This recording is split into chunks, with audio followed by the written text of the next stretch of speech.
nous allons vous proposer donc le Focus Pays 2, donc comme je l'ai annoncé tout à l'heure, avec la Guinée-Bissau et le Togo qui seront à l'honneur de cette séance. Monsieur le modérateur, vous avez la parole, Mampierre Camara. Bonjour à tous, vous m'entendez là? Oui, nous vous entendons très bien. Très bien, super. Bonjour à tous, mes voeux renouvelés de paix et de santé. Je suis très heureux de prendre part à cette plateforme et je remercie l'UEMOA de m'avoir invité. Et je voudrais saluer également la disponibilité des deux pays hôtes que sont le Togo et la Guinée-Bissau de manifester leur disponibilité à partager leur expérience sur la thématique dont vous venez de parler tout à l'heure, savoir l'impact de la dette sur l'exécution des finances publiques et la croissance. Alors, nous avons commencé, si vous voulez bien, par la présentation de la Guinée-Bissau. Si les Bissau-Guinéens sont en place, le thème sera présenté par, il y a l'équipe de la Guinée-Bissau est composée de M. Baldé, qui est le directeur général du Trésor, M. Ricardo Pereira Rossa, qui est le directeur du service de la Caisse et du Crédit, M. Nassalou, chef de la préparation de la modélisation et la prévision économique, ainsi que M. Ekpao Adjabo. Non, ça c'est la tour, d'accord, ok. Mais je pense que ce sont les trois représentants de la Guinée-Bissau que nous avons. Alors, s'ils sont prêts pour la présentation, ils peuvent la partager pour commencer leur exposé. Bonjour, merci beaucoup. Tout d'abord, nous voulons féliciter donc les organisateurs, particulièrement moi à titre, pour cette belle initiative de rencontre des émetteurs de titres publics. S'agissant en ce qui concerne la présentation de la Guinée-Bissau, elle sera faite par trois cadres du ministère des Finances. Les thèmes concernant la situation économique et les perspectives à moyen terme sera développé par M. Badanyoba Nassalou, qui est le chef de la répartition de la modélisation et prévision macroéconomique à la Direction générale de la prévision et des études économiques. Les points relatifs à l'orientation de la stratégie d'endettement à moyen terme sera présenté par M. Cheikh Djemé, qui est le directeur du service de la mobilisation de ressources de prêt à la Direction générale de la dette publique. Concernant le calendrier des émissions, ce thème sera développé par M. Ricardo Rosa, qui est le directeur du service de la Caisse et du Crédit à la Direction générale du Trésor et de la comptabilité publique. Bon, avant ces présentations, moi, en tant que directeur général du Trésor et de la comptabilité publique, je vais faire une petite introduction. Donc, par rapport je vais faire une petite introduction relativement au pays. Qu'est-ce qu'est la Guinée-Bissau? La Guinée-Bissau est un petit pays de l'Afrique occidentale avec une superficie de 36 125 km² et une population d'environ 2 millions d'habitants. La langue officielle du pays est le portugais. Le pays a accédé à la souveraineté nationale et internationale le 24 septembre 1973 de façon unilatérale après une lutte armée glorieuse de 11 ans contre le colonialisme portugais. Donc, quand j'ai dit que proclamation unilatérale, parce que lorsque l'indépendance a été proclamée, une partie du pays était encore occupée par les colons. Donc, c'est le Parti africain pour l'indépendance de la Guinée-Bissau et de Cap-Vert, le PAIGC, dirigé par Feu Amilcar Cabral, qui a dirigé la lutte armée dont j'ai fait allusion. Donc, en termes économiques, il faut soulever que la Guinée-Bissau a connu des soubresauts sociopolitiques depuis 1998, avec une guerre qui a duré 1 an. Après ça, bon, les soubresauts ont continué et maintenant on est en train de se stabiliser depuis les dernières élections présidentielles de l'année 2019-2020. Il s'agit d'un pays avec d'énormes potentialités agricoles, surtout parce que c'est un pays agricole, potentialité halieutique.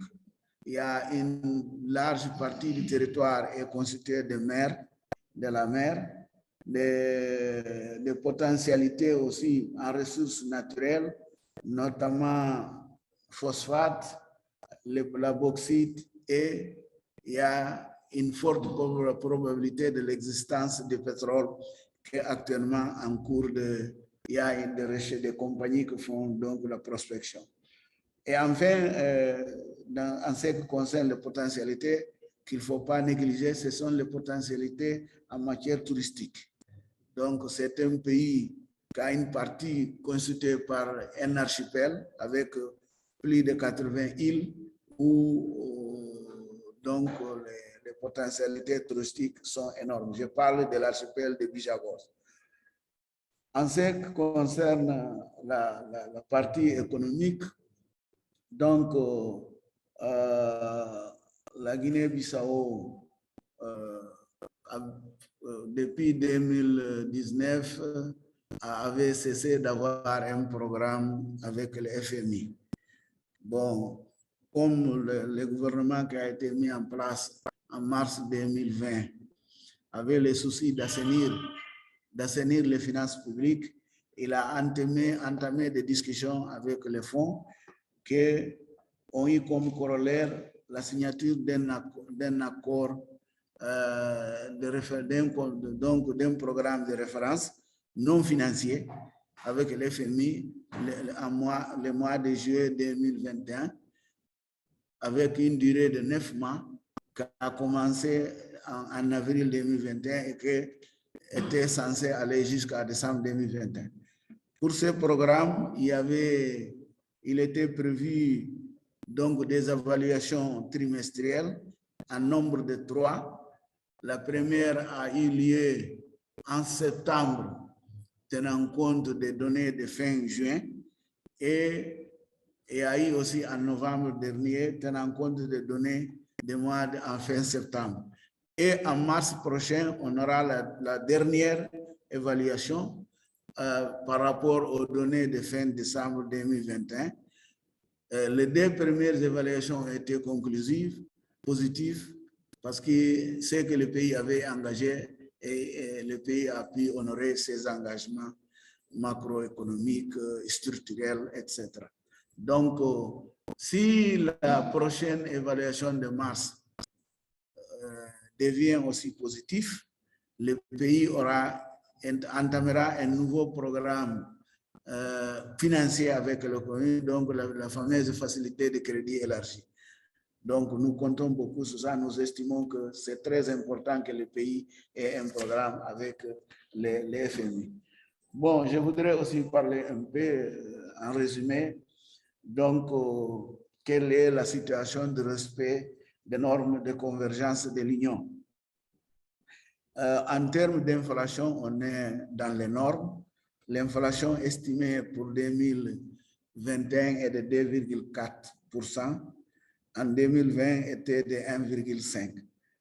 Donc, en termes de masse salariale par rapport aux recettes fiscales, là, on ne respecte pas parce que malheureusement, en termes de finances publiques, les recettes fiscales sont absorbées à plus de 80% par la masse salariale. Donc, c'est un problème structurel très, très délicat. Bon, il y a aussi le ratio de la dette par rapport au PIB. Donc, là aussi, nous ne respectons pas parce que le CI est de 70%. Nous, on est au-delà de ça. On est à l'estimation pour 2021 est de 73%, tandis qu'en 2020, c'était à 76%. J'ai déjà indiqué l'inflation. Par rapport à la gestion de la dette, bon, là, il y a tout un dispositif que le gouvernement a créé en 2021. Notamment, il a créé, à travers un décret, il a créé donc un dispositif. Il a créé le Comité national de la dette publique. Il a créé donc il a émis donc un décret portant gestion de la dette publique et un dernier décret portant sur le fonctionnement de la direction générale de la dette publique. Donc, au contraire des autres pays de l'Union, vous remarquez que en Guinée-Bissau, la dette a été érigée en direction générale.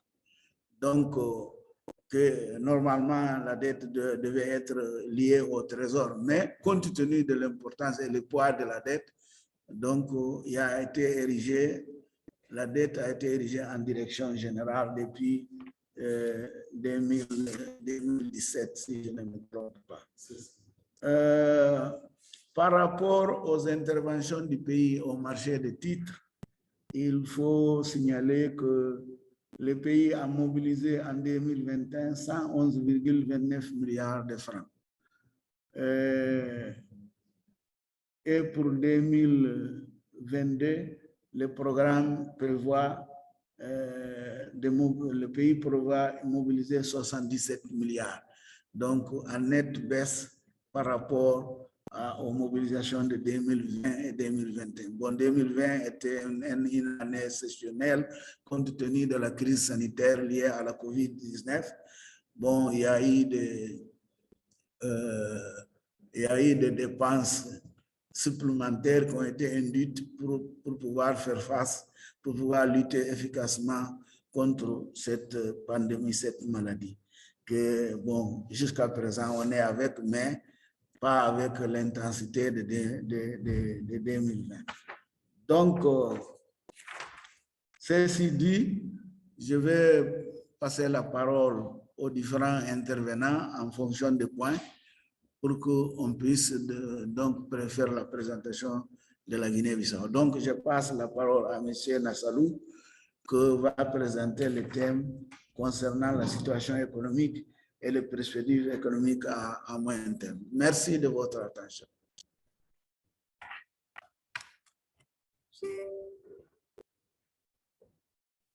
On está. Ven aquí.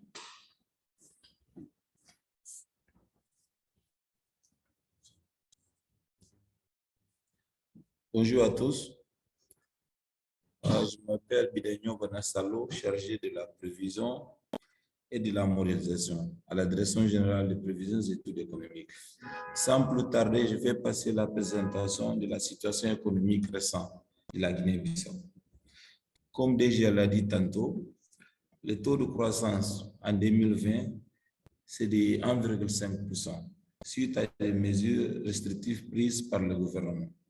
L'État a conclu un programme de suivi non financier avec FMI au mois de juillet 2021 en vue de bâtir la base pour la mise en place d'un programme de facilité de crédit à fin 2021, au début de 2022. Dans ce cadre, plusieurs mesures ont été convenues avec le FMI portant sur l'amélioration du contrôle des dépenses, la mobilisation des recettes, la gouvernance et le renforcement de la stabilité du secteur financier. Au plan macroéconomique, les pays ont bénéficié des effets positifs de la forte hausse au-delà au-delà de la prévision du volume de production et de l'exportation du noix de cajou. Les diagnostics posés lors de ce 6 de septembre indiquaient que par rapport au taux de croissance de 3,3% au mois d'avril de l'année en cours, il est prévu que le produit intérieur brut PIB croît de 6,3% également de 4,8 points percentuels au taux enregistré en 2020. Pour la bonne performance de l'année 2021, la dynamique de croissance économique du secteur apportée pour la moyenne majeure à travers l'agriculture, l'industrie, la construction, le commerce et la réparation. Les taux d'inflation au début 2021 va rester au début de 3%, qui est la norme de communauté, en 2,4%. Ce taux-là s'expliquait par l'augmentation des prix liés aux mesures gouvernementales relatives à la pandémie de COVID-19. Pour la finance publique, les recettes et dons a connu une hausse de 159,2 milliards en relation à 2020 qui est de 134,5, avec un taux de 15,8%, qui est encore plus élevé en relation à 2020 de 14,6%. Les recettes budgétaires vont croître de 119,3 contre 99,8 en 2020, avec un taux de 11,9% et 10,9. Les dons vont croître de 39,9 contre 34,7, avec un taux de 4% et 3,8. Le sol global base engagement va connaître une augmentation de 5%, qui est en plus en relation à l'année antérieure qui est de 6,6%. Les indicateurs macroéconomiques pour le secteur réel, le PIB nominal en 2021, c'est de 1,5. Oui. 1005 milliards relatif à l'année 2020 qui est de 919 milliards. Le PIB par tête de la population en 2021, c'est de 534,075. Et en 2020, contre en 2002, qui est de 499 et 193. Ça, c'est en francs CFA, mais en dollars, c'est de 972 contre 868. Le PIB nominal, c'est de 9,3% en 2021 contre 3,8% en 2020. Et le PIB réel, c'est de 6,3% contre 1,1%, ce qu'on avait dit tantôt. Le secteur qui a pu contribuer par cette taux, c'est le secteur primaire, qui a contribué avec les 6,3%. Et le secteur secondaire a contribué avec les 6,8%, le secteur tertiaire 5,3%.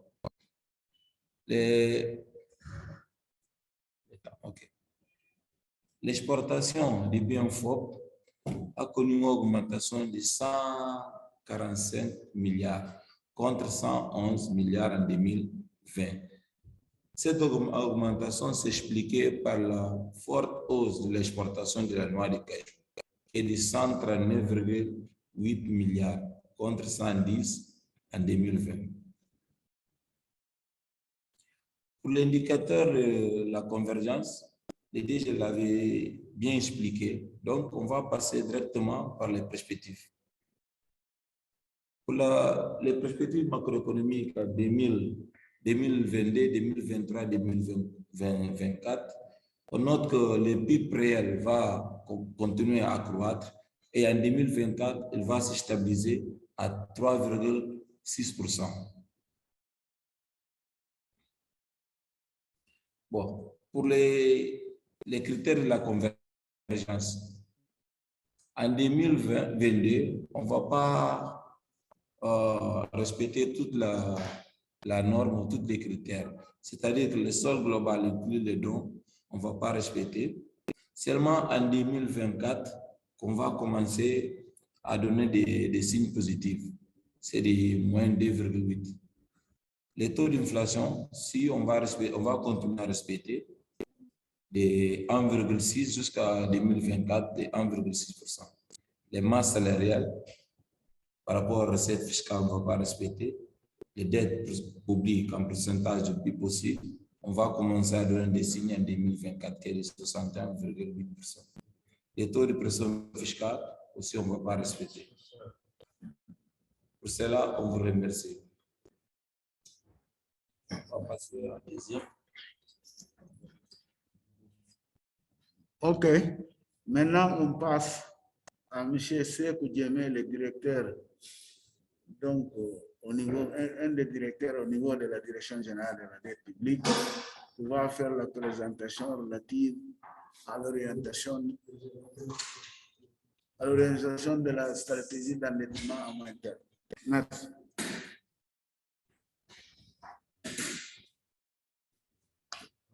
Bonjour, chers participants. Bonjour, je m'appelle Sekou Diémé de la Direction générale de la dette. On va passer directement à la présentation. Comme le directeur général l'avait dit tantôt dans son intervention, et il a fait une belle explication, en manque d'un document d'orientation, ça s'explique que la Guinée-Bissau, depuis 2017, a engagé de fortes réformes sous sa gestion de la dette concernant l'implémentation du règlement numéro 7 de l'UMOA. Dans ce cadre, l'année dernière, avec l'appui des partenaires techniques du pays, notamment FMI, Afritac et Banque mondiale, finalement, le gouvernement a pu régulariser les cadres institutionnels de la dette au niveau de la Guinée-Bissau, avec les 3 décrets créant le Comité national de la dette publique, qui a l'une des tarifs même, surtout pour faire la VD et les SDMT. Et aussi, il y a un décret numéro 29-2021 sur la gestion de la dette publique.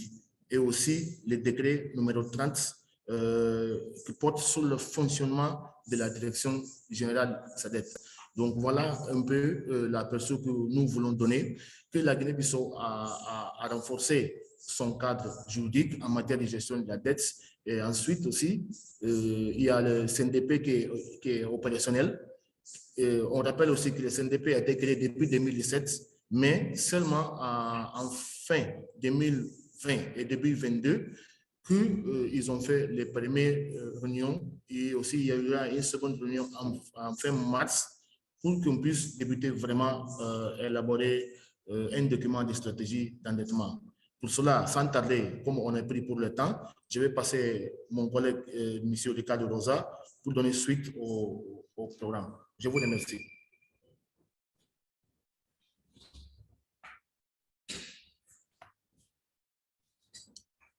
Bonjour à toutes et à tous.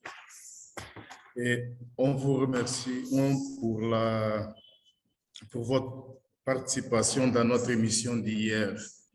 On vous remercie. Sans plus tarder, je passe au bilan des émissions de la Guinée-Bissau sur l'année 2021.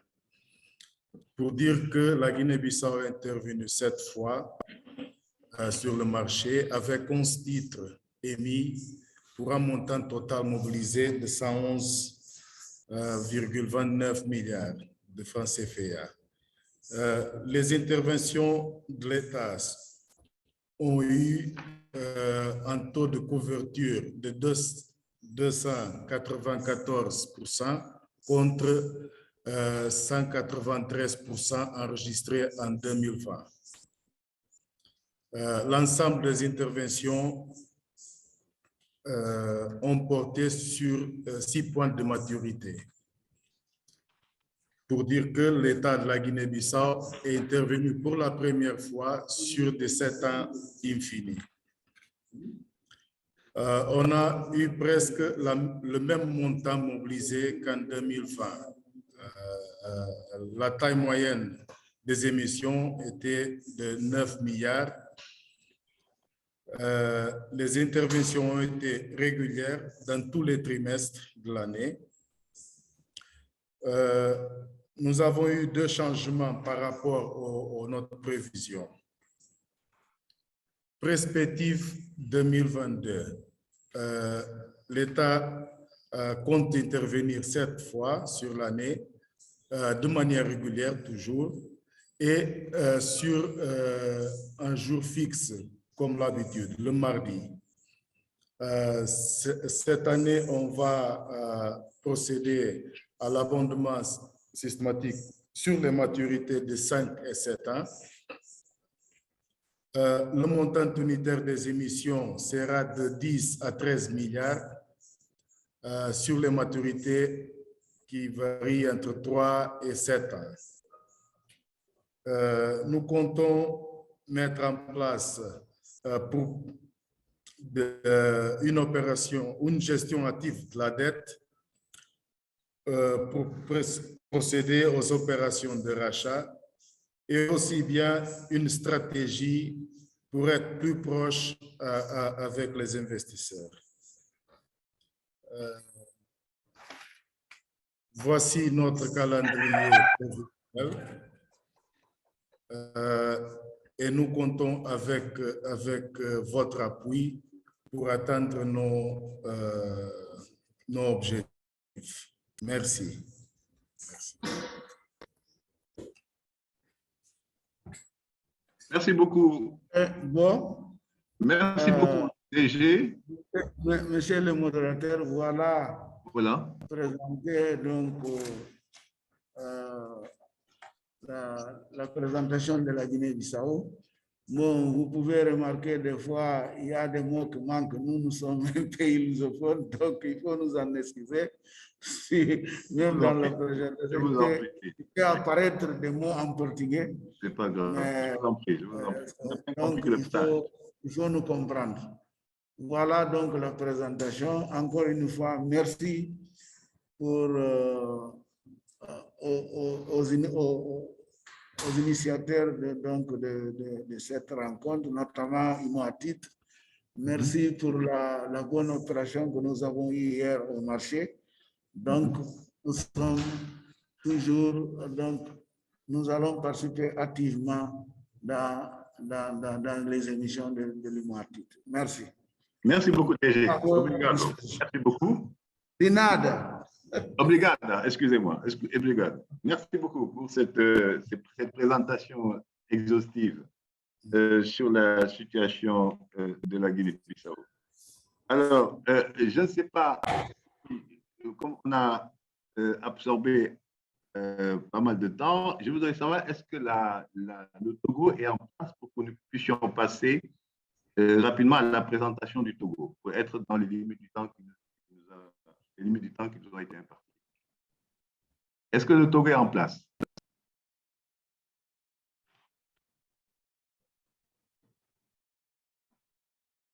Visiblement, le Togo n'est pas en place. Oui, allô? Oui? Oui, bonjour. Bonjour, Dalbigno, comment ça va? Très bien. Super. Oui, le Togo est en place. Super, exactement. Alors, donc, comme on a légèrement dépassé le temps là, est parti, on voudrait dans les limites qui nous ont été demandées. Est-ce que vous pouvez partager votre présentation et la commencer? Alors, je rappelle que la présentation du Togo va être assurée par M. Dandinho Kokou, macroéconomiste, qui est chef de division de la politique et du financement à la Direction générale du Trésor et de la comptabilité publique du Togo, et par M. Aoudou Ambalo, qui est macroéconomiste, qui est chef de la section prévision au niveau de la Direction générale des études et des analyses économiques. Dandinho, si tu es prêt, ou bien Monsieur Amadou, si vous êtes prêt, vous pouvez commencer. Allô? Oui. Bonjour à tous. OK. On peut y aller? Oui, allez-y, allez-y. Ok, bonjour à tous. Je suis Tchamdia Arodo Abalo. Je suis le chef de la section prévision. Donc, l'honneur me revient de vous présenter les perspectives économiques et financières à moyen terme au Togo. Donc, avant ça, nous allons vous présenter un peu la situation économique récente. Bon, nous n'avons pas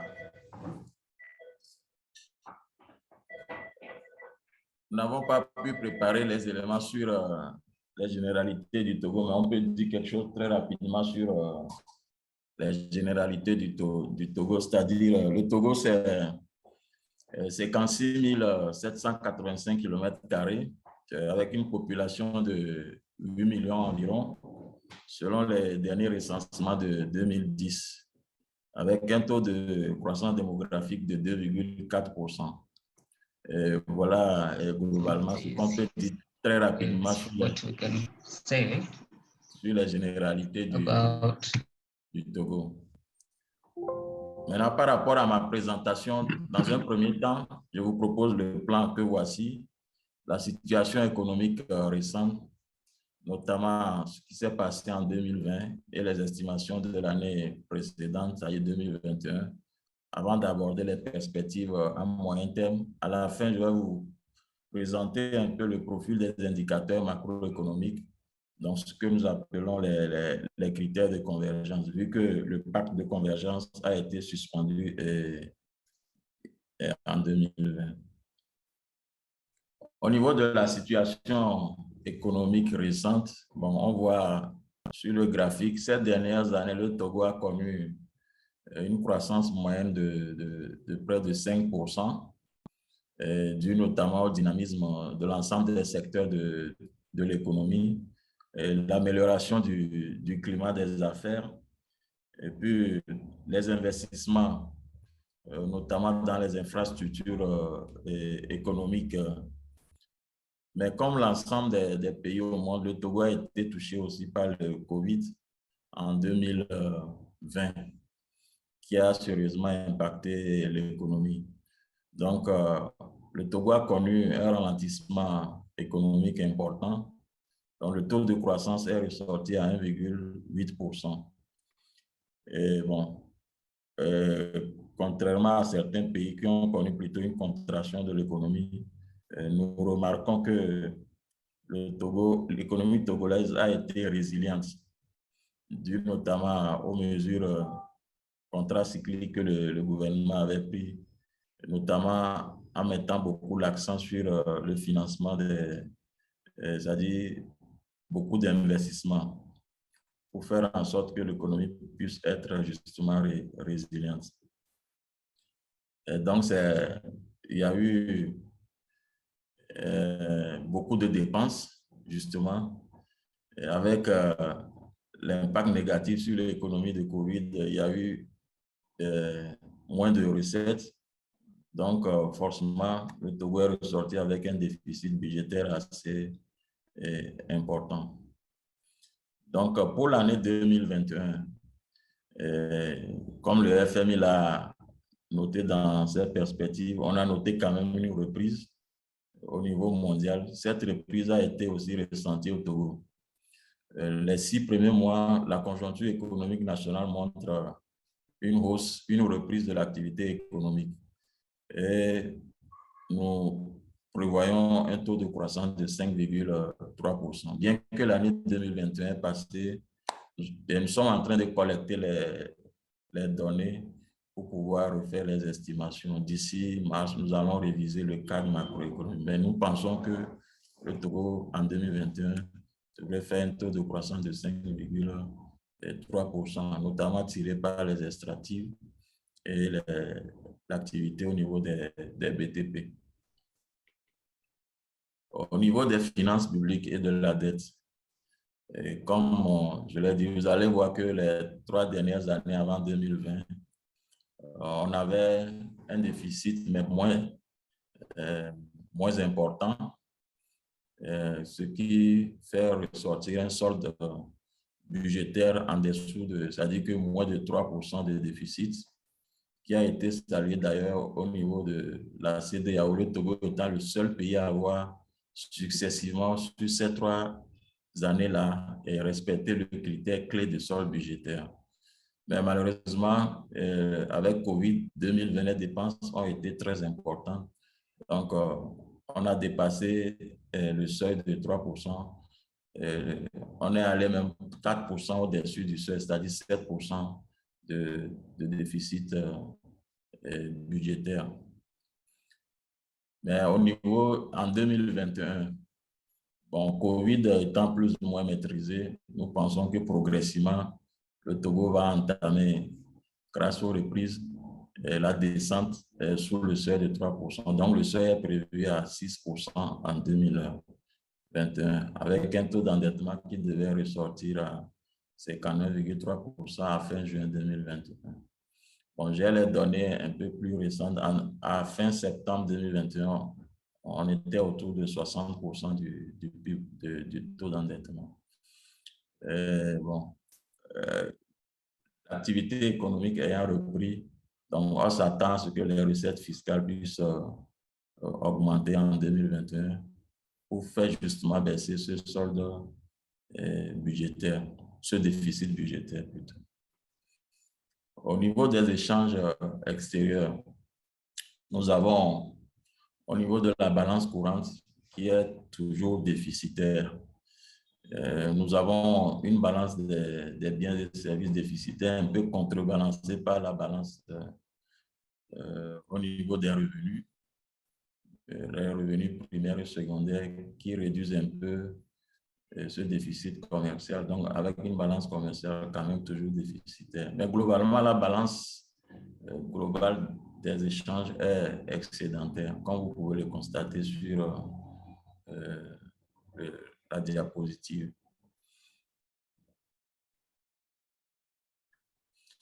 S'agissant des agrégats monétaires, ces agrégats restent globalement bien orientés, avec une masse monétaire toujours en progression, qui s'explique par ces contreparties, notamment les créances à l'économie, malgré tout, qui sont à la hausse, ce qui démontre le dynamisme de l'activité économique.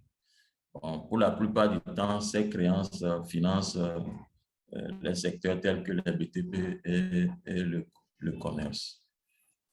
Voilà un peu ce qu'on peut dire sur ces agrégats. Donc, globalement, ce qu'on peut noter sur ces dernières années, à part 2020, où le Togo a subi un impact négatif grâce au Covid, l'activité économique au Togo reste quand même sur un bon dynamisme. Donc, nous pensons que 2021 a été une année de reprise. Et sous certaines hypothèses, le Togo devrait continuer par enregistrer de bonnes performances économiques. Justement, je m'en vais vous présenter ces hypothèses-là. L'hypothèse principale, quand même, c'est la reprise économique et la maîtrise de la pandémie, parce que nul ne sait comment cette pandémie peut évoluer. Ça reste quand même une incertitude. Mais nous pensons que, comme aujourd'hui avec le vaccin, les campagnes de vaccination un peu partout, cette pandémie pourrait être maîtrisée pour laisser l'activité économique se dérouler. L'autre hypothèse fondamentale, aujourd'hui, le Togo est sorti avec Covid qui a impacté avec de nouveaux défis qui sont apparus. Le Togo a défini une feuille de route depuis 2020, justement, que nous appelons feuille de route gouvernementale Togo 2025, avec 36 projets et 6 réformes prioritaires. Donc, tous ces projets sont pris en compte dans le cadrage macroéconomique. On s'attend à ce que le Togo puisse tirer profit des investissements réalisés ces dernières années dans les infrastructures. Nous continuons par améliorer le climat des affaires. Il y a aussi l'opérationnalisation de la plateforme industrielle d'Ariti Copé à 15 km au nord de Lomé qui a démarré. Plusieurs entreprises sont déjà installées. Ça devrait être un début de dynamisme dans le secteur industriel. Nous comptons aussi sur la transformation structurelle et la transformation agro-industrielle, c'est-à-dire les produits de l'agriculture devaient subir une grosse transformation au Togo. Donc, nous n'avons pas oublié aussi l'aspect de prise en compte de le social, l'aspect social. Donc voilà, en termes de perspective, le Togo, globalement, à moyen terme, devrait avoir une croissance de 6 à 7%. Et toutes les branches devraient tirer l'économie. Les taux d'investissement devraient augmenter, passant de 23,8% en 2022 à 25,4%. Et bon, on s'attend aussi à ce que le privé puisse relayer le gouvernement en termes d'investissement. Aujourd'hui, nous avons une inflation quand même qui est inquiétante, mais nous pensons que au Togo, des mesures seront prises pour que l'inflation soit maîtrisée. Bon, donc, le déficit budgétaire à l'horizon 2024 devrait revenir sous le seuil de 3%. Le taux d'endettement aussi, des efforts seront faits, notamment en termes de mobilisation de recettes pour stabiliser un peu le déficit budgétaire et maintenir le taux d'endettement sous un seuil assez acceptable. Les exportations devraient augmenter justement, notamment à cause de la plateforme industrielle, et le déficit courant devrait aussi s'améliorer sur la période. Voilà, bon, quelques agrégats que nous avons regroupés ici. Mais à la fin, bon, je voudrais quand même m'appesantir sur les indicateurs macroéconomiques que nous avons présentés ici. Vous allez voir, avant 2019, tous les critères étaient respectés. Mais en 2020, le déficit budgétaire s'est dégradé. Et les recettes fiscales ayant baissé, il y a la masse salariale sur les recettes fiscales aussi qui s'est dépréciée, et le taux de pression fiscale. Je rappelle que le Togo a réévalué son PIB. Donc, automatiquement, vous avez un taux de pression fiscale un peu plus faible. Donc, il y a des efforts d'amélioration, de mobilisation des recettes à faire. À moyen terme, le profil des indicateurs devrait s'améliorer, notamment en ce qui concerne le solde budgétaire et aussi le taux de pression fiscale, sans toutefois respecter la norme en ce qui concerne le taux de pression fiscale. Globalement, on devrait aller d'amélioration en amélioration, vu les mesures et puis les réformes et toutes les politiques qui sont prévues au plan économique et au plan de la gestion budgétaire. Donc, au niveau, voilà le profil des indicateurs de la dette qui devrait, la valeur ajoutée sur PIB qui devait passer en deçà de 55% en 2023. Le risque de surendettement extérieur devrait être modéré, avec suffisamment d'espace pour absorber les chocs. Bon, quand même, tout ce que je viens de dire, il y a quand même quelques facteurs de risque que nous suivons pour faire en sorte que ces facteurs, ces risques ne surviennent pas. C'est toujours, comme je l'ai dit, la persistance de la pandémie. Il y a la vulnérabilité aux aléas climatiques que nous contrôlons. Des efforts sont faits pour maîtriser la volatilité des coûts des matières premières aussi que nous ne maîtrisons pas, et potentiellement les coûts élevés du portefeuille des titres publics. Et l'autre souci, c'est le faible taux d'exécution des investissements publics. À cela, il y a une solution qui est trouvée, c'est que très régulièrement, il y a des réunions, des séminaires gouvernementaux pour pouvoir faire un suivi afin de lever les goulots d'étranglement et pour aller vite. Voilà ce que nous pouvons dire. Je vais laisser M. Danjino pour la deuxième présentation.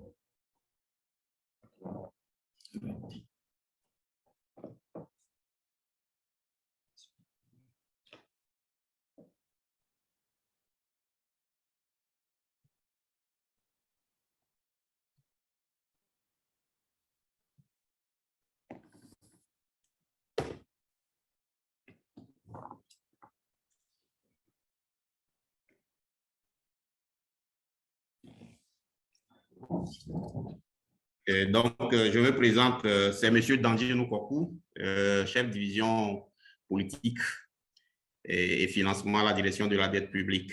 Donc, on va vous présenter un tout petit peu les orientations de la stratégie et et la manière dont le Togo compte mobiliser les ressources sur le marché régional au cours de 2022.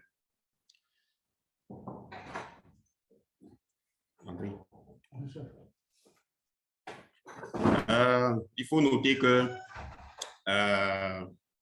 l'année 2021, le Togo a essayé de rallonger ses maturités, compte tenu de la maturité relativement courte du portefeuille. Donc, cette année, on va continuer toujours ce processus-là en allongeant la maturité du portefeuille de la dette intérieure pour réduire le risque de refinancement.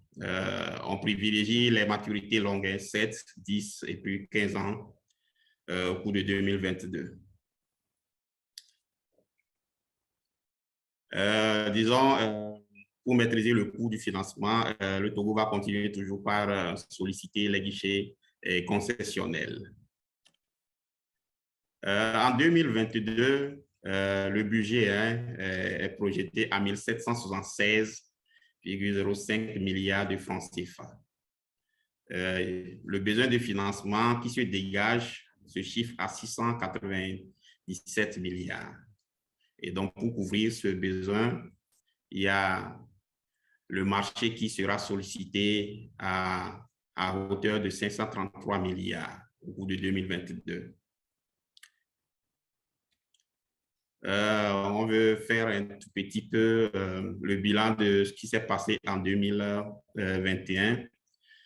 Au cours de 2021, le Togo a mobilisé 557 milliards à travers les instruments sur la courbe des taux 6 mois, 3 ans, 5 ans, 7 ans, 10 ans et puis 15 ans.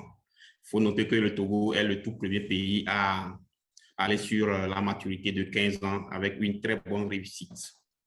Le taux de couverture, disons, est de 296 milliards, donc qui est au-dessus de la moyenne de l'Union.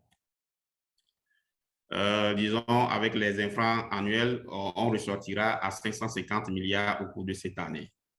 Donc, au premier trimestre, 180 milliards, 145 milliards au deuxième trimestre, 155 milliards au troisième trimestre et 70 milliards au quatrième trimestre.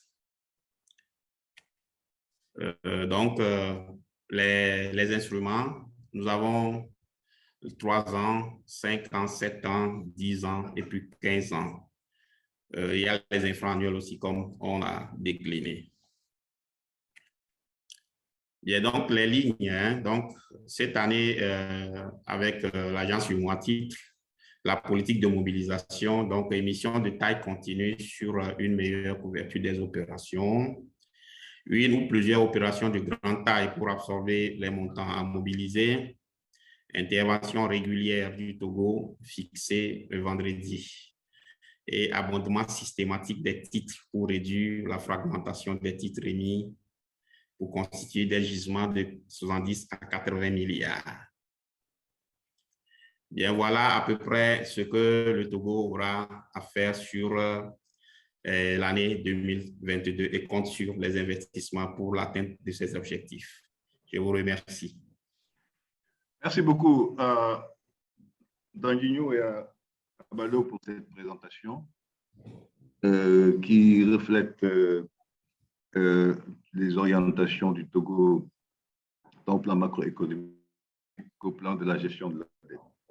Je voudrais revenir un peu sur 4 points. C'est vrai que le temps, nous avons assez grignoté, mais rappeler, disons, si on prend en compte les 2 présentations, voici, disons, 4 lignes directrices qu'on pourrait tirer avant de poser des questions directement au présentateur.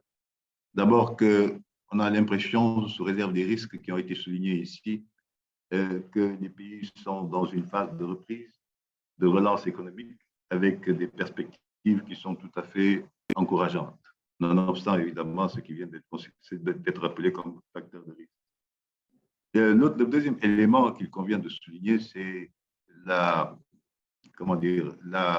l'orientation ou la volonté des pays d'être présents sur le marché, d'utiliser le marché des titres publics comme un levier de financement de leurs besoins. Et ça, c'est important, notamment dans le cas du Togo, où on verra la part assez importante de la dette intérieure dans son portefeuille. Le troisième élément, c'est que les deux pays que nous avons eu à voir sont des pays qui sont, disons, engagés dans des réformes assez volontaristes.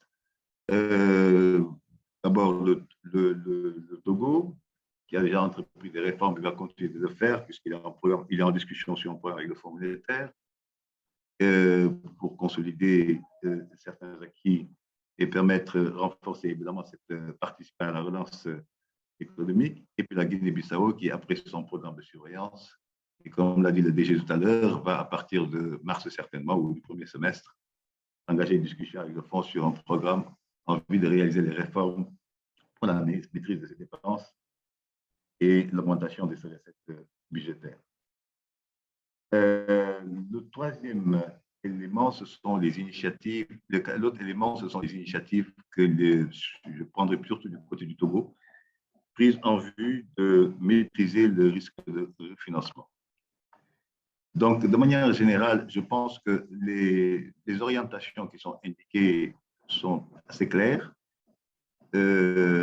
avec un certain nombre de questions, naturellement, qu'on ne peut pas ne pas se poser, et surtout par rapport à l'espace budgétaire qu'absorbe la dette et son impact, évidemment, sur les différents agrégats.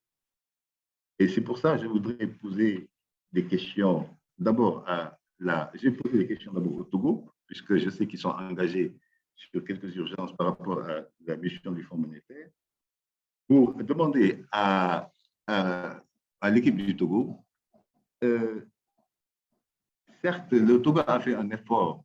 Je sais qu'il y a sur la période 2017-2019, il y a d'importants efforts de consolidation budgétaire qui ont été faits, presque d'ajustement budgétaire pour parvenir à un niveau de viabilité, ou en tout cas pour respecter le seuil de dette sur PIB, dette publique sur PIB. Mais j'observe également que dans la présentation qui a été faite, vous parlez de défis sur le refinancement à faire en envisageant des opérations de rachat. C'est en vue de quoi? Est-ce que ça veut dire que le service de la dette intérieure absorbe beaucoup trop les recettes budgétaires pour que vous vous obligez à opérer des choix de restructuration de dette? Je voudrais qu'on soit beaucoup plus explicite sur ce point-là, M. Dandignou, et pouvoir, et dans ce cas, à quel genre d'opération vous pensez et quel serait l'impact d'abord par rapport au coût du service de la dette et par rapport évidemment aux recettes budgétaires. Monsieur Dandignou, est-ce que vous m'entendez? Alors, monsieur le directeur? Dandignou? Allô? Oui, je vous entends. On vous entend. Ok, est-ce que vous pouvez nous reprendre la dernière partie de la question sur la dette, s'il vous plaît? Non, je disais que dans la présentation qui a été faite, j'ai mis en avant des aspects, disons, des options futures de rachat, de refinancement, de reprofilage. Je voulais savoir dans quel but le faire. Est-ce que ça veut dire qu'aujourd'hui, la dette intérieure, surtout particulièrement le service, absorbe beaucoup trop d'espace budgétaire pour vous obliger à faire des renégociations ou en tout cas à faire des opérations de rachat pour permettre de libérer de l'espace? Est-ce que c'est ça qui est derrière ça?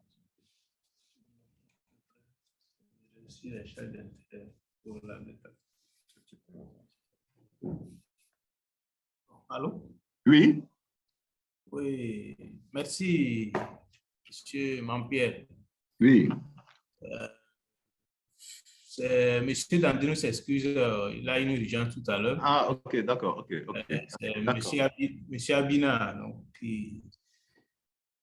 bon, par rapport à la question, on va donner quelques éléments de réponse, mais certes, peut-être on pourra vous compléter ça par la suite. Ok, ok. Bon, il faut dire que bon, le reprofilage, certes, dans ce qu'on a eu à faire par le passé, c'était de permettre de rallonger les maturités de notre portefeuille. On avait plus la dette intérieure à court terme. pas sans savoir que sur le marché régional, si vous regardez les premières émissions, la maturité la plus longue, c'était 5 ans, in fine. Donc, on avait plus émis les titres de 3 ans, ce qui ne nous permettait pas de vraiment d'honorer efficacement le service de la dette. C'est-à-dire les charges d'intérêt étaient aussi énormes et par rapport aux critères au niveau de l'AVD, donc on n'arrivait pas à respecter ça vraiment. Puisque quand nous prenons la dette sérieux, nous respectons les critères, mais quand on prend la dette globalement au niveau de l'AVD, nous avons un risque de surendettement modéré ou élevé souvent. Donc, c'était pour pallier à ces éléments que l'autorité a décidé de négocier certains prêts de maturité longue pour pallier et remplacer les maturités courtes. OK. Je ne sais pas si... OK. Donc, par rapport à l'orientation actuelle où les maturités s'allongent sur le marché de l'UEMOA titre, je crois qu'il a repensé également aussi sur ce sujet de recopilage. L'autorité est en train de réfléchir également, puisqu'on a déjà lancé une phase dans ce sens. Mais pour le moment, ce n'est pas encore... Il n'y a pas une... Il n'y a pas de conclusion, c'est-à-dire qu'on n'a pas encore arrêté exactement ce qui doit être fait exactement à ce niveau. Quel est le montant ou ce qui... Donc, au niveau de... Avec la mission, le programme qui est en négociation, ces points sont en cours de discussion. Donc, on n'a pas encore une idée précise sur ces éléments. Donc, le calendrier qui est proposé, c'est un calendrier indicatif. Et comme c'est révisable aussi chaque mois et au cours de l'année. Donc, une fois que ces éléments seront pris en compte, le calendrier sera révisé en fonction également. Je ne sais pas si on a pu répondre aux questions. Je vous remercie. Oui. En fait, derrière cette question, on a fait en fait l'observation est la suivante, c'est-à-dire que du point de vue de la solvabilité, c'est-à-dire vous avez des indicateurs qui montrent que le rapport au PIB et à d'autres agrégats sont très favorables, mais sur ce qui pose un problème, c'est sur la capacité de remboursement. Est-ce que cette capacité de remboursement elle est avérée ou est-ce qu'il faudra, c'était ça un peu le sens de ma question, est-ce qu'il faudra nécessairement passer par ces opérations de refinancement et ces opérations de reprofilage pour qu'à l'avenir assurer, si on prend en compte toute la dette locale, que l'espace budgétaire sera beaucoup plus libéré pour que le service de la dette ne sorte pas trop des recettes budgétaires. Donc ça, c'est un point assez fondamental. Vu l'importance de l'endettement intérieur dans le portefeuille de la dette du Togo. L'autre point, une autre question que je voudrais poser, c'est par rapport aux 36 projets de la feuille de route du gouvernement. Est-ce que pour le moment, je sais que l'accent sera mis, d'après ce que vous avez dit, l'accent sera mis sur la participation du secteur privé. Est-ce qu'il y a une part de future dette qui est envisagée sur ces 32 projets provenant de la dette du gouvernement? Est-ce qu'il est envisagé que certains projets, j'imagine certains vont être exclusivement financés par le secteur privé, mais il y a d'autres certainement qui pourront faire l'objet, qui vont entrer dans le champ de la dette publique?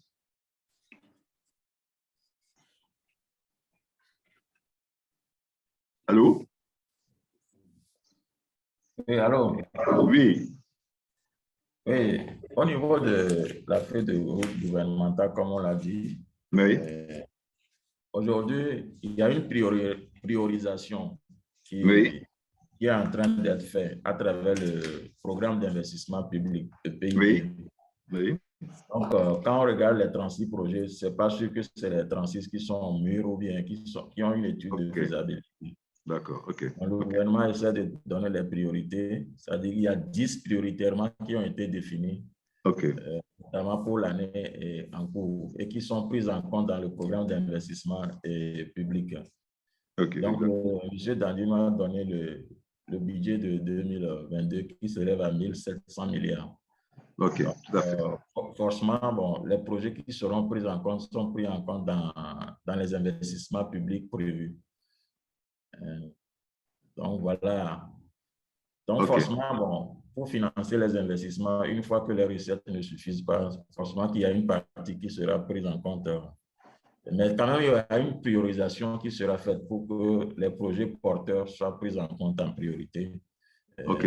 Et aussi, il y a le privé qui est sollicité. On verra si c'est des PPP, bon, le type de financement qu'il faut pour chaque projet. C'est pourquoi d'ailleurs le gouvernement fait tout pour améliorer le climat des affaires pour que le gouvernement n'appuie pas trop sur l'accélérateur au risque de détériorer les indicateurs de finances publiques.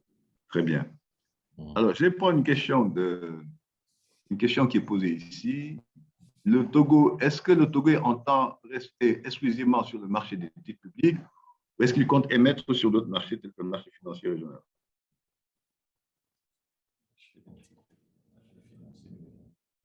Merci pour cette question. Donc, pour le moment, le calendrier qui est proposé, je crois que ça, les 550, nous avons au niveau du budget, c'est 533. Donc, c'est un frein annuel qui est venu amener le montant à 550. Donc, vous voyez que tout le besoin a été couvert par rapport à ce qui est prévu au niveau du budget. Actuellement, c'est une proposition. Donc, c'est pour le moment, c'est sur le marché régional que nous comptons mobiliser pour financer le déficit, c'est-à-dire le besoin. Mais toutefois, les réflexions sont en cours avec le programme également pour pouvoir voir si on peut faire recours au marché international. OK. Donc, je crois que par rapport aux opérations de reprofilage, pour revenir, certes, le Togo ne fait pas de défaut de paiement pour le moment, pour dire que nous avons des difficultés pour le remboursement. Toutefois, c'est pour permettre d'améliorer les indicateurs de coûts et de risques de notre portefeuille. Vous voyez que si vous regardez un peu nos stratégies, les indicateurs montrent que nous avons un risque de refinancement. Certes, bon, nous n'avons pas de défauts, mais il faut prévenir également ces risques. Donc, c'est en atténuation de ces risques que nous avons prévu ces opérations de reprofilage. Je vous remercie. Tout à fait, tout à fait. Alors, il ne reste pas grand-chose en termes de minutes. Merci, les amis du Togo. Je vais poser quelques questions à mes amis de la Guinée-Bissau. Vous m'entendez? DG,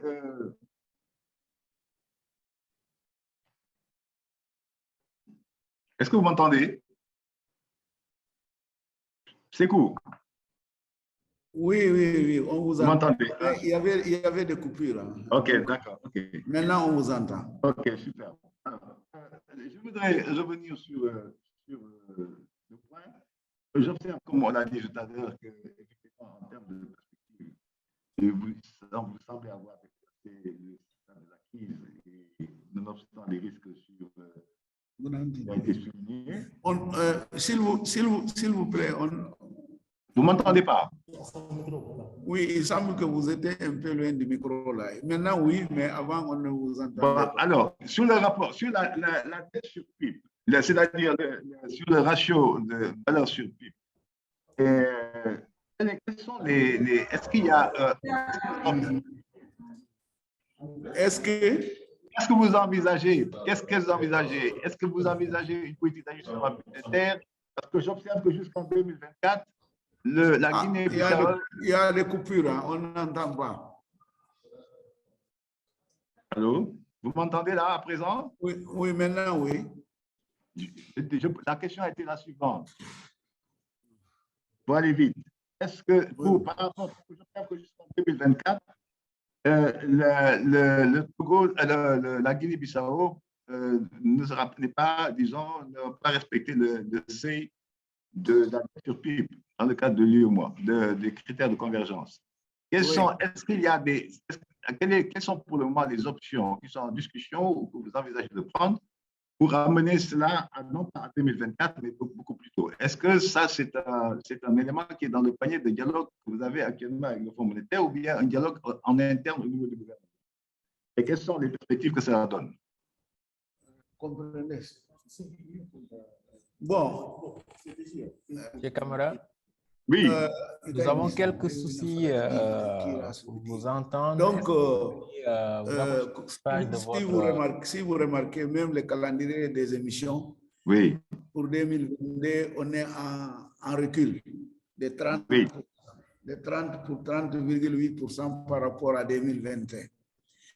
Tout ça rentre dans le cadre de la soutenabilité de la dette. Donc, le programme avec le FMI nous oblige à ramener les ratios au standard communautaire. Oui. Mais pour cela, comme on ne peut pas le faire d'un an à l'autre, c'est pour cela qu'on a dit que pour les 3 prochaines années, oui. de façon descendante, oui. le taux va baisser pour qu'il puisse se converger à moyen terme aux objectifs, donc aux objectifs de la convergence. Très bien. Maintenant, ma question c'est, ça va se faire comment? Quelle est la modalité qui va être utilisée? Par exemple, le sujet... Comment? Par quel moyen ça va se faire? C'est que le pays va faire dans les prochaines années, tout recours au prêt, il faut que le prêt soit concessionnaire. OK. Ça, c'est le premier principe. D'accord. Et il faut aussi que les services soient soutenables, que le budget puisse absorber les services de la dette dans les prochaines années. Donc, c'est sur cette base, bon, quand on parle de concessionnalité, on parle, les critères est lié à la durée, au taux d'intérêt et à la période de grâce. Donc, tout prêt qu'on va recourir, surtout pour les investissements, il faut qu'il remisse donc les critères de la concessionnalité. Donc, si quelqu'un nous offre un prêt par exemple, 4 ou 5%, ce n'est pas concessionnaire. Donc, il faut qu'on ait les taux, par exemple, de la Banque mondiale, 1,25, 1,52% au maximum. Et avec une durée d'au moins 20 ans, avec une période de grâce au moins de 5 ans. Donc, si le prêt ne respecte pas ces principes, donc on ne peut pas prendre. D'ailleurs, on vous a indiqué qu'il y a un dispositif qui a été adopté par le gouvernement l'année dernière, la création du Comité national de la dette, à laquelle on doit soumettre tous les prêts. Donc, tout financement doit être soumis à ce comité avant qu'il soit accepté.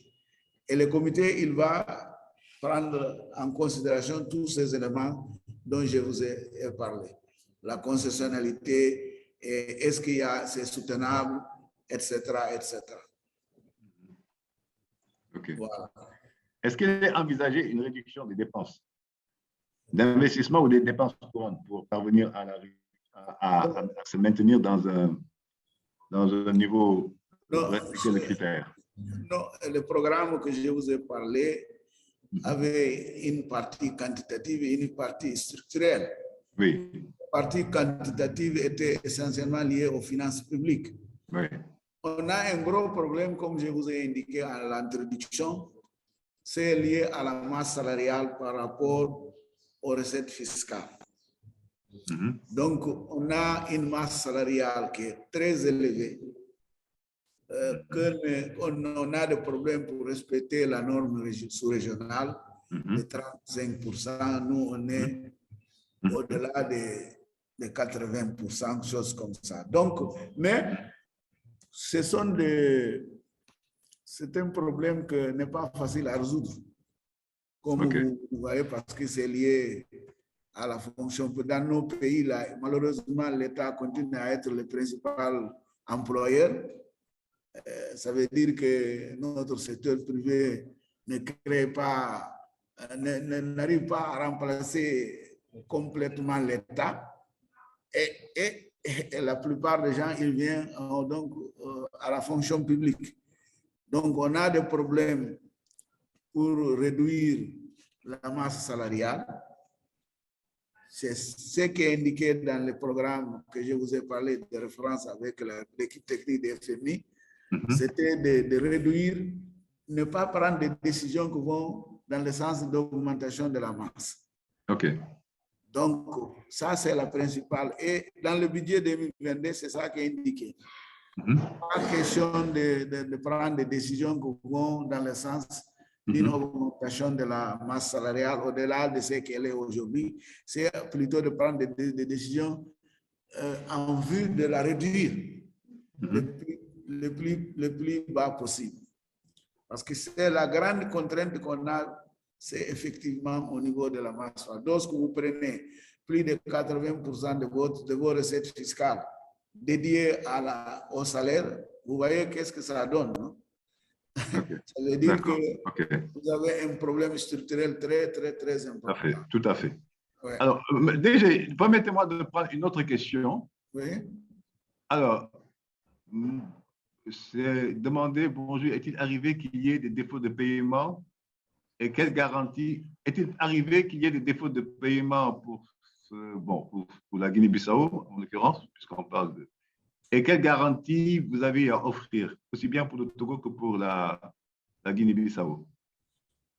Bon, vous parlez de défaut de paiement du service de la dette, c'est ça? Oui, bien sûr, bien entendu. Ouais. Bon, dernièrement, on n'a pas enregistré de défaut parce que le programme de référence avec le FMI nous obligeait à respecter dans les délais impartis les services de la dette. D'ailleurs, il faut préciser qu'avec notre principal créancier, la Banque ouest-africaine de développement, la BOAD, on a fait une chose l'année dernière que ce n'est pas normal. On a payé tous les services de la dette de l'année 2022 par anticipation. OK. Donc, au jour d'aujourd'hui, que ce soit les créanciers multilatéraux ou alors les créanciers bilatéraux, compte tenu du programme avec le FMI, on est à jour. OK. Alors, déjà, puis-je vous poser peut-être l'une des dernières questions, si vous me permettez? Oui. Il a été indiqué dans la présentation que vous aviez le souhait de faire un lissage en 2022 du service de la dette et envisager également des opérations de rachat. Qu'est-ce qui motive cette option-là? J'ai dit, vous avez indiqué dans la présentation, les présentations que vous avez faites, il est indiqué, vous envisagez un lissage.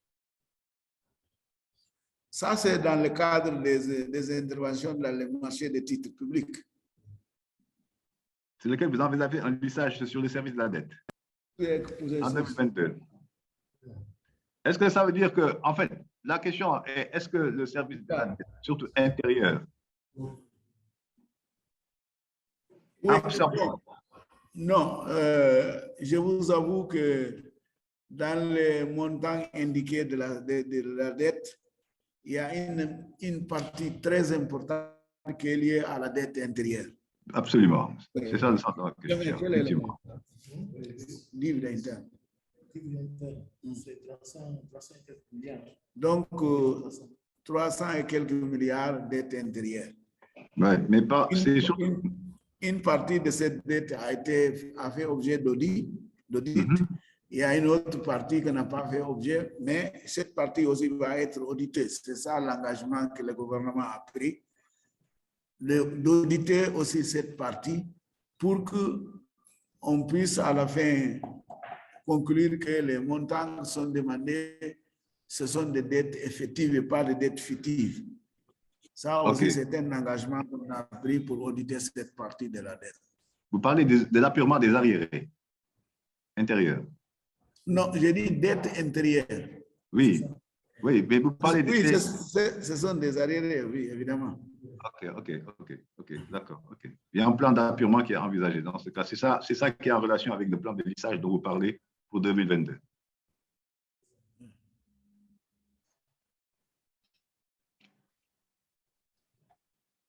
Bien. Alors, je pense qu'on est arrivé à la limite du temps qui nous a été donné. Je pense qu'il y avait... Bon,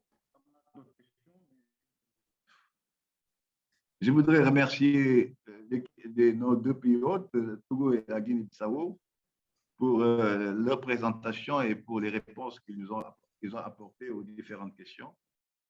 J'espère que tout un chacun a pu en tirer le profil qu'il fallait. Et je vous remercie pour laisser la place à la seconde session qui devrait démarrer dans 5 minutes, moins de 5 minutes. Merci beaucoup à vous tous. Merci. Merci vous aussi. Nous aussi, on vous remercie. Merci bien. Ok, merci.